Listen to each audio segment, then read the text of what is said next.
Hi, you're right. I thought that the best thing for me to do as an introduction to thinking about poetry and writing about poetry is just to go through one of the students' answers and kind of talk through the things that I really liked about the answer, and then give you some guidance on how you could extend some of your thinking a bit.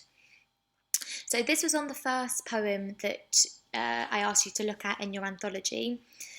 And what I really want to emphasise is that with poetry, it is so important that you think hard about how the poem makes you feel and how individually um, everybody is going to have a different idea about what something means or what it makes them think. So um, there's loads and loads of space in poetry for you to give your own opinions and to share your feelings. So I'm just going to read out the first impressions of this poem from this student. I like the poem because I think it is very creative. What I think the author is writing about is actually writing poems. They talk about poems as though they are tangible objects, and they talk about adding things to it to make them interesting. I really like their idea and enjoyed reading it, as I've never seen or read a poem like this. I also like the way it ends, where they talk about how people want to force meanings out of poems, and I like the metaphor about tying the poem to a chair and torturing a meaning out of it. Now, this is a lovely first go at giving your first impressions of a poem. And I'm just going to highlight in red some of the phrases that I really like. Um, just using the phrase I like is so powerful, okay? Because it is automatically showing your personal interpretation. You're not saying what, you've been told to say, you're saying what you personally like. So that's really powerful. Um, the fact that it is creative is a really interesting thing to point out. The way that, coming back to this, you might add to that idea, if I just write a question, is in what way? Okay, so I'd like to know, it's creative, wonderful. I want to know a little bit more specifically how it's creative in your opinion. Um, I really like the emphasis that's been put here with the italics on what I think the author is writing about. Um, because that shows kind of uncertainty. If you weren't typing, it would be hard to put it in italics. So if you're writing, you could just say something like, perhaps the author is writing about, okay? And that's kind of the same emphasis. So you're not 100% sure. Everything is open, isn't it? Perhaps it means this, maybe it means this. Is actually writing about poems. They talk about poems as though they are tangible objects, and they talk about adding things to it to make them interesting. I love this phrase. It's such a beautiful phrase, talking about poems as if they're tangible objects.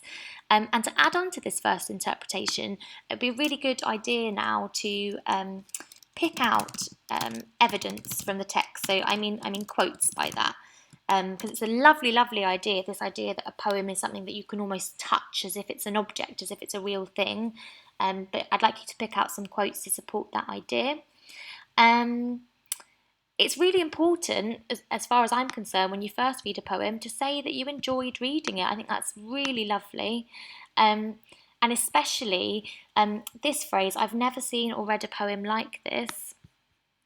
This is really important because what you're trying to do when you read a poem is to make connections.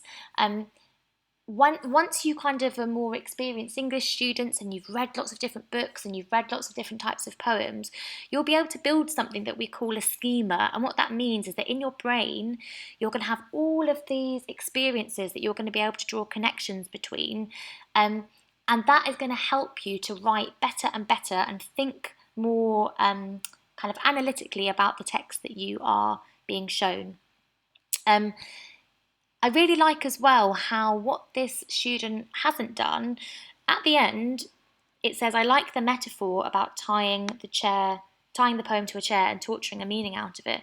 And I really, really like the way that this student hasn't just said, there is a metaphor. They have actually said, that they like this metaphor, but to extend it even more, I would like you to tell me why. Why do you like this metaphor? How does it make you feel?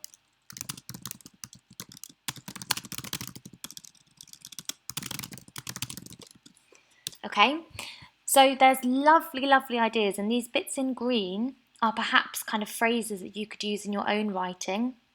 The red are my questions or ways that I think when you try this task this week with a different poem, that you can have a go at maybe thinking a little bit harder and pressing yourself this time to go a little bit further with your first interpretation. So it's brilliant to get these kind of, this is almost like it's almost like a stream of consciousness, isn't it? When you first have you're just getting words down on the page when you first encounter a poem.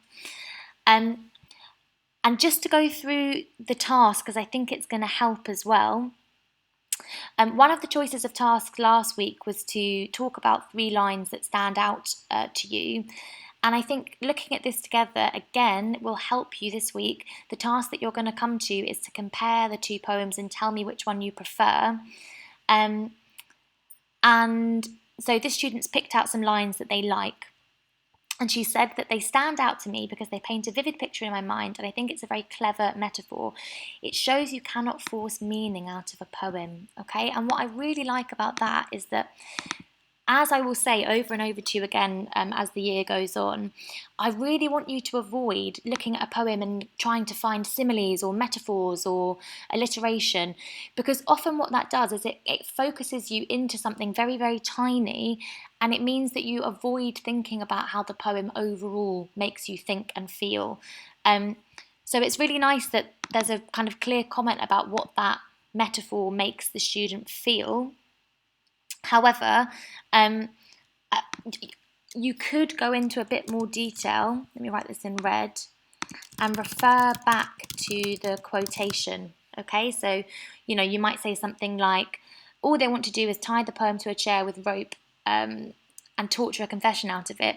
Maybe you want to pick out the phrase torture a confession out of it and explain why it is that the poet is saying that it's impossible to do that with poetry. So yes, they're saying you can't force meaning out of a poem, but why is the poet saying that people do this? Because in a way, maybe actually you might argue that us talking about the poem in this way is kind of doing that. Maybe we're forcing a meaning out of it. Maybe we're not thinking organically enough about what it means altogether.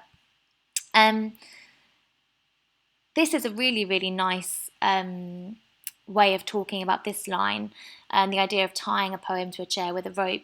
I feel like this line shows how restricted and restrained the poem is. That's an absolutely lovely way of phrasing it. And how they don't let it be free. I think the metaphor is a very smart choice and paints a clear image in my mind. Again, what I love about that is that the idea of what it means comes before picking out it's a metaphor.